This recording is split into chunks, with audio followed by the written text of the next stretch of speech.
عوامی مجلس عمل تلنگانہ اور آندھرا پردیش کی جانب سے ملک میں برسر اقتدار بی جے پی کی اسلام اور مسلمانوں کے خلاف زہر افشانی اور شان رسالت صلی اللہ علیہ وسلم میں گستاخی کے مرتکب پائے جانے پر تنظیم کی جانب سے آج بشیر باغ پریس کلب میں اپنا احتجاج درج کروانے کے لیے ایک پریس کانفرنس کا اہتمام کیا گیا اور کہا کہ مختلف مذاہب و ذاتوں سے تعلق رکھنے والے قائدین و محبات وطن کا یہ تاثر ہے کہ ملک میں مسلمانوں کے خلاف منصوبہ بند طریقے سے حکومت کی سرپرستی میں مظالم ڈھانے پر عمل پیرا ہیں۔ ہر دن کسی نہ کسی مسجد پر ہندو آستھا کا دعویٰ، اذان پر پابندی، نماز جمعہ پر پابندی، قرآن پر پابندی، ذبیہ پر پابندی، حجاب پر پابندی، یکساں سول کوڈ کی مہم جیسے نت نئے دعووں کا سلسلہ جاری ہے اور اب محسن انسانیت رحمت اللہ عالمین کی شان اقدس میں گستاخی اور ٹی وی پر مباحثے کے ذریعے اہانت کے مرتکب ہونا ایک فیشن بنا لیا گیا ہے۔ عوامی مجلس عمل تلنگانہ اور آندھرا پردیش کے ذمہ داروں نے اپنا سخت احتجاج درج کروایا۔ پیش ہے اس خصوص میں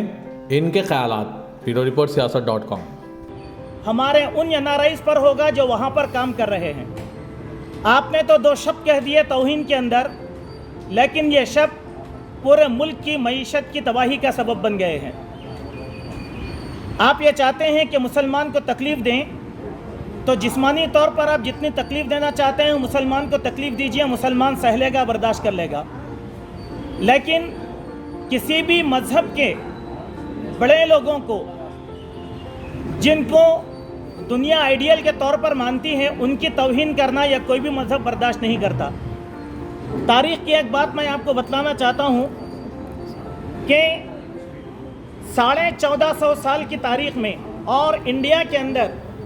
مسلم امپائر جو حکومت کیے ہیں 1000 سال کی تاریخ میں، آپ کہیں پر بھی ایک واقعہ بھی ایسا نہیں بتا سکتے کہ مسلم امپائر نے، چاہے وہ کوئی بھی رہو، وہ کسی معبود کی یا ہندوستان میں رہنے والے جتنے بھی مذاہب ہیں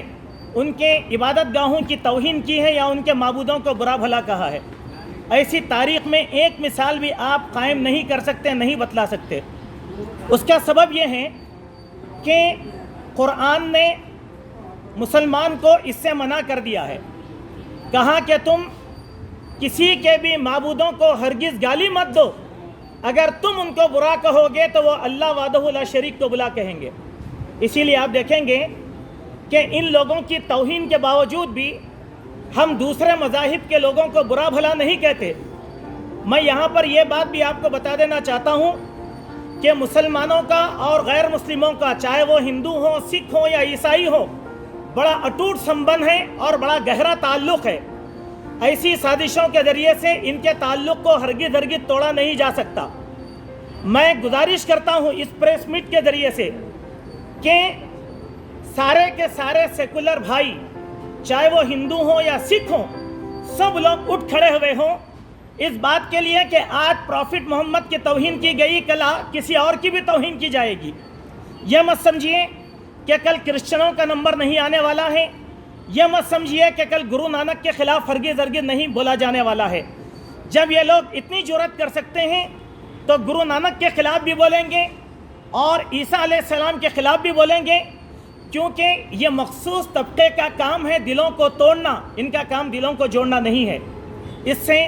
براہ راست نقصان سیدھے ہماری معیشت کو ہوگا، ہمارے این آر آئیز کو ہوگا۔ ابھی آپ دیکھیں کہ صرف 2 شبد اس نے کہا ہے لیکن معیشت تباہ ہو۔ جو بھی تعلیمات ہیں اس کی پرچار کرو، اس کے مطابق لوگوں کو زندگی گزارنے کی آپ تلقین کرو۔ یہ نہیں کہ یہ ایک انداز جو بنا لیا گیا ہے کہ جو کبھی اسلام کے خلاف بولے گا، جو کبھی کسی مسجد میں مندر ہونے کا دعویٰ کرے گا، وہ راتوں رات چند منٹوں میں گھنٹوں میں ان کا ہیرو بن جا رہا ہے، ان کا قائد بن جا رہا ہے۔ یہ کوئی معیار بنایا گیا، بلکہ آپ سے مطالبہ کرتا ہوں، اگر واقعی آپ اپنے دھرم کے پیروکار ہیں تو آپ نے اپنے دھرم پر چل کے، ان کے اصولوں پر چل کے اس کو امپلیمنٹ کر کے بتاؤ کہ ہمارا دھرم یہ ہے، ہم تب کہیں جا کے ہیرو بن سکتے ہیں۔ وہ تو آپ پاس نہیں ہے۔ تو یہاں پر اگر آپ کو اس بات کا خیال اور احساس ہونا چاہیے کہ جس انداز سے ہم مسلم ہمارے عرب ممالک بالخصوص رواداری کا مظاہرہ کرتے ہوئے عرب ممالک میں مندریں بننے کی اجازت دے رہے ہیں، مندریں وہاں پر تعمیر ہو رہی ہیں، اس کے برخلاف آپ یہاں پر ایجنڈا بنائے ہوئے کہ ہم اس ملک میں مساجد کو اٹھاتے رہیں گے، تو پھر آپ